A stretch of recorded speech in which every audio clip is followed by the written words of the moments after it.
Ngingakakubumbi esiswini ngakwazi.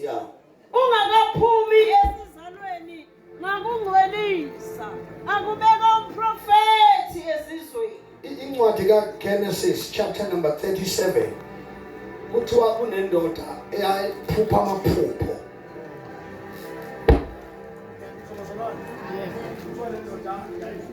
Amaphupho ibona izinto lendoda izinto ezikude nayo kodwa yona ingakafiki kuzo. Ngiyazwakala bazalwane. Amen. Lendoda ibona izinto ezikude ingakafiki kuzo.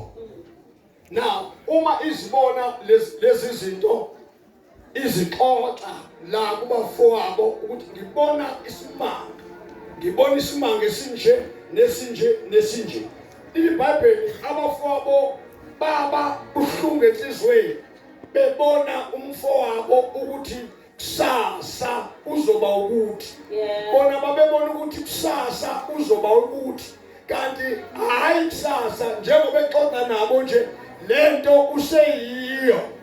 Okay. All right. Now njengoba eseyiyo nje lento uyayixoxa ukuthi emva kwa-20 years impilo yamnandi ngamagama wayeprofetha ebaxoxela ukuthi nganginje mina ngihleli nobaba. Isikhathi ke manje sokufika lapho asikashayi kunendawo ekufanele ngidlule kuzo before ngithobele.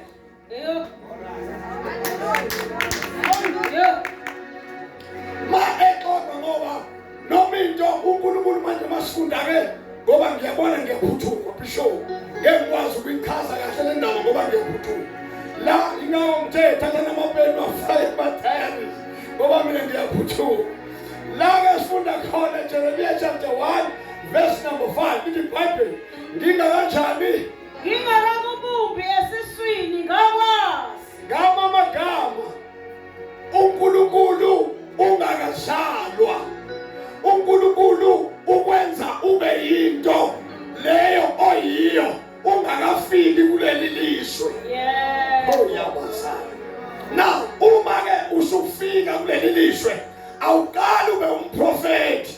Uqala ekhaya ulusiswa inkomo. Kodwa kulusiswa a prophet. Ushawe uze uthi ngokolimi namhlanje uya-abuswa kanti awu-abuswa kwakhiwa i-container ewumprofethi ngoba i-container iyakhiwa.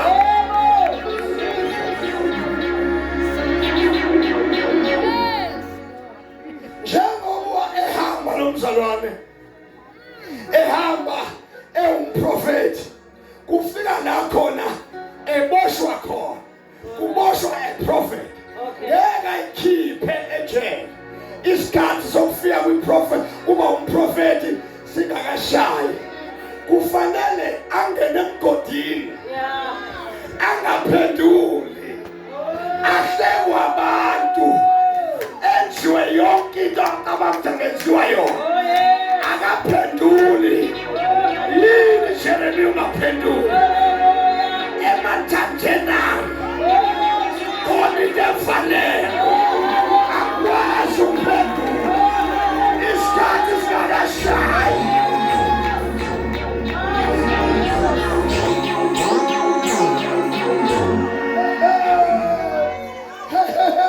Wamabisho laba salwane ngikhuluma mvelweni njalo ngithi njengoba behambe imvelo engakhona phemosikeleti kuphema a prophet. Uqonwa amantombazane nje uqonwa a prophet. Uyalwiswa makhelwane bayamthakatha akathakatheki akafi yini ndaba. He's a prophet.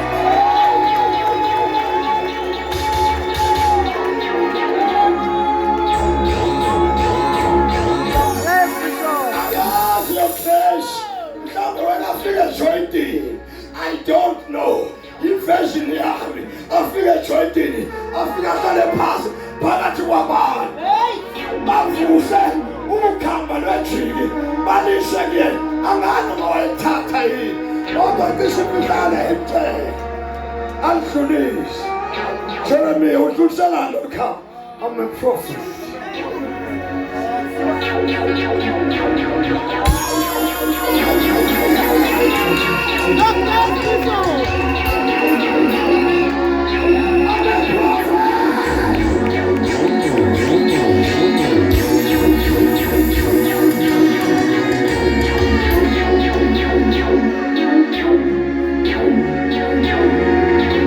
Kwashaya isikhathi la khona ekhula khona mhlaba.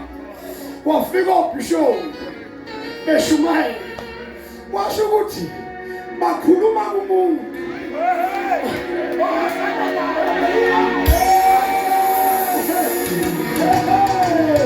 Washo ukuthi bakhuluma kumuntu.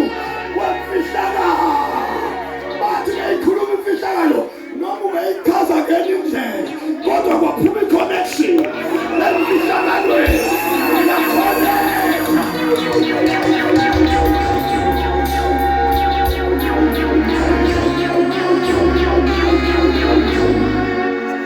Bishop noma ngashumana intshumayelo ebuthakathaka kodwa lento langaphakathi yavele yanyakaza yathi now is my time.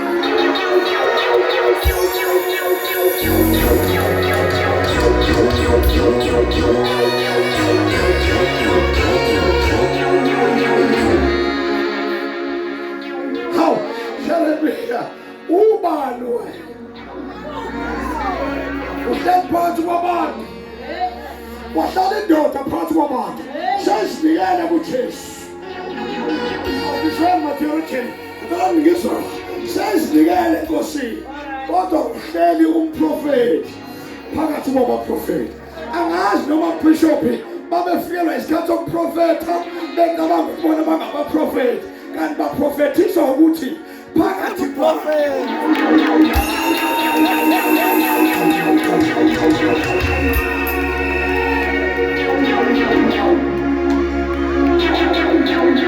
Jesus, hallelujah. That's i-container.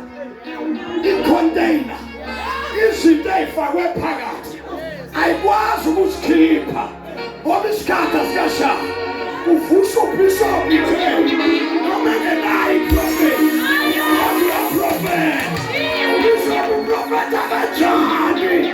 Angazi nami kodwa khona umuntu kaNkulunkulu.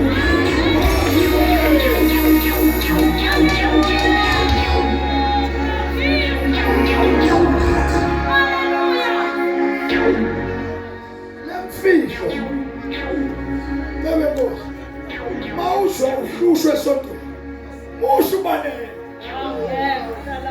If you are called by God, ake ume kancane, awuhlale phansi, ake ihlale phansi bamba umthelo.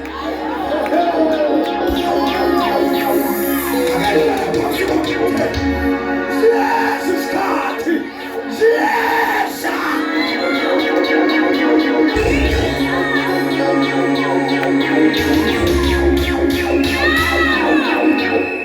Ungabi umuntu osheshe udume, uyophazamisa icebo likaNkulunkulu. Hlala phansi, usukuma indoda phezu kwakho engenawo ama-verses, egaza amafinyilo, egaza amathe, ephambanisa ama-verses, ibe phambi kwakho ithi lalela uJesu unamandla. Hlala phansi.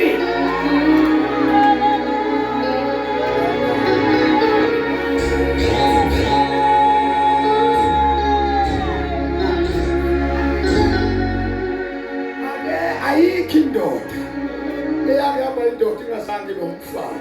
Yeah. My God. Mawufuna ukwazi intombi, ufuna ukwazi umfazi, uqala. Yeah. Umfazi angaqala lo mfazi. Uqala abe intombi. Yeah. Abe umfazi entombini. Yeah. Yeah. Hayi, baba. Umfazi uba umfazi ebuntombini. Yeah. Ukhozi semathini. Awubesizulu sakithi kuthiwa inkunzi isemathole. Umfana ongeke abe yilutho kusasa simbona la ebufaneni, kodwa ozoba indoda simbona ebudodeni. Uthi awunendoda yaprofeta, kodwa lesicangcathe kancane lesishaye ibaleke mayishawa imemva kwethu. Awubisho ngathi ngakhama soteni nje ibaleke ifike imemva kwethu, ikhale ime ngodonga mayishayiwe endlini. Umama nobaba beyishayile ime ngodonga ithi kukithi noma isitambu sakhona singangabi nawo ukhala, kodwa kukithi angindawo noma ngangishaya baba noma anginayo omnye ubaba ukuze ngibe mina isibongo esisaziwayo kumele ngihlale la, ngizohlala la ngize ngibe indoda.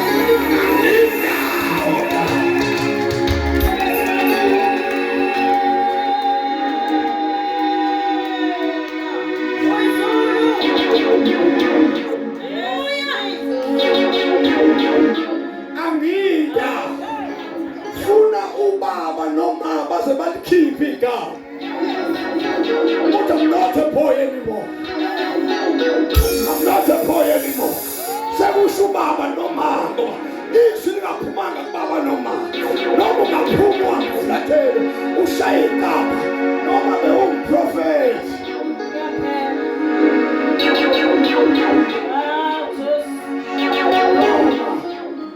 Noma bewumprofeti. Hayi. Uma ubaba noma besuzela into yakho noma kanti igama to apostle igama nje kanti ubishop naye akufaki ingubo emzimbeni, kodwa ingubo efihlalo wayigqoka.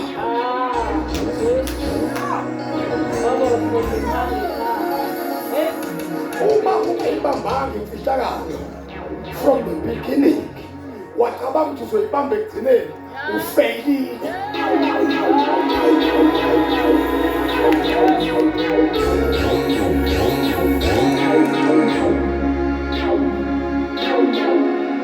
Sengiyafana umfundisi uNgala waseDinara wayengiphethe emagabheni sekhethe, wayethi memile eseketheni kanjani kadala abafundisi batente osatanism esho kumi ethi kusatanizim esho kumi nonkosikazi athi asogada ecaweni lesikawa kuyo thina wangahlali umuntu eduze kwethu. Nanginaphiwa mali ibhishophi, le mali niyinkonkani ithi okweshumi, iy'shumi zaziyezona ezabefundisi, kwakuyishumi zomfundisi lowo wayesiphele. Abavangeli babengenazo ishumi, babenikezwa imali ekuthiwa imali kapolishi noma u-10 rand wayewamkele ngoba bekhona.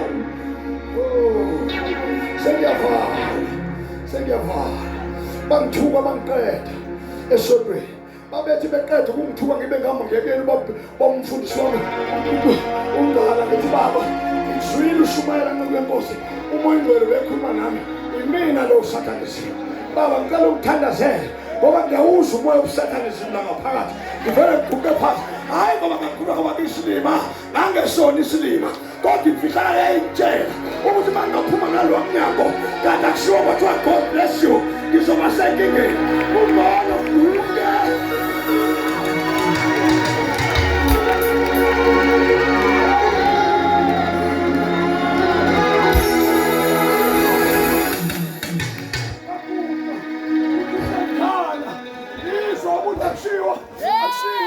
Ukhulunywa kwelinye izwe likamoya, akukhulunywa kini, ukhulunywa izwe likamoya. Kuthiwa kusathane, ngithi noma kuthiwa ngabe ngusathane, uNkulunkulu wayezomtshela ubaba nje wathi sathane uyangakha. Akukhulunywa ngomnyama kusasa, uzolala namantombazana, uzomithisa, uzoshumala into engesiyona oyifundiswe kini.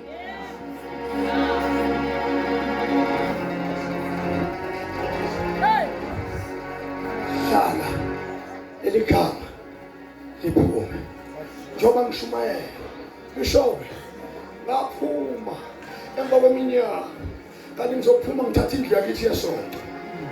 nabantu obathi kuyashumana namhlanje yakithi esonto kahlehla nayo ngoba ngizwa abantu bengishaya izandla kanti uNkulunkulu uyabuka nje uyangibuka uthi ngeke ube umprofeti manje oqala okwesibili njengoba ngiphuma nje ngiyabazonda manje ngicela ukukhuluma kafushane ngiyabazonda bayangizonda njengoba sengiphumile nje sazondana